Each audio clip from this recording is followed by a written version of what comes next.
మాజీ సీఎం కేసీఆర్ అవినీతిపై సీబీఐ విచారణ కోరాలని కాంగ్రెస్ సర్కారును డిమాండ్ చేశారు బీజేపీ జాతీయ ఉపాధ్యక్షురాలు డీకే అరుణ. కాంగ్రెస్ ఇచ్చిన హామీలను 100 రోజుల్లో అమలు చేయాలన్నారు. 6 గ్యారంటీలతో పాటు మిగతా హామీలను కూడా అమలు చేయడానికి శ్రద్ధ పెట్టాలని సూచించారు డీకే అరుణ.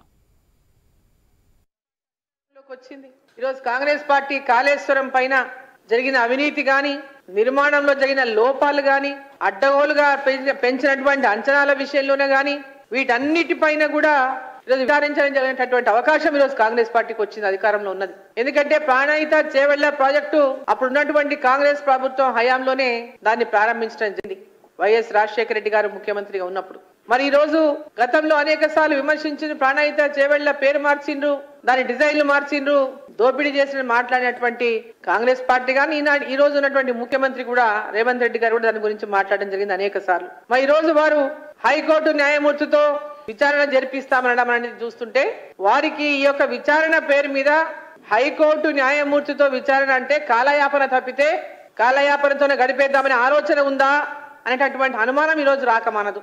నాకు తెలుసు కోర్టు వ్యవహారాలు అంటే అవి వెంబడేటటువంటి పరిస్థితి ఉండదు, ఎంత సమయం పడుతుందో మనకు తెలియదు. మరి రేవంత్ రెడ్డి గారి హయాంలో అది ఆ విచారణ పూర్తవుతుందా కూడా లేదనేటటువంటి అనుమానం కూడా వ్యక్తం చేయాల్సినటువంటి అవసరం వస్తుంది.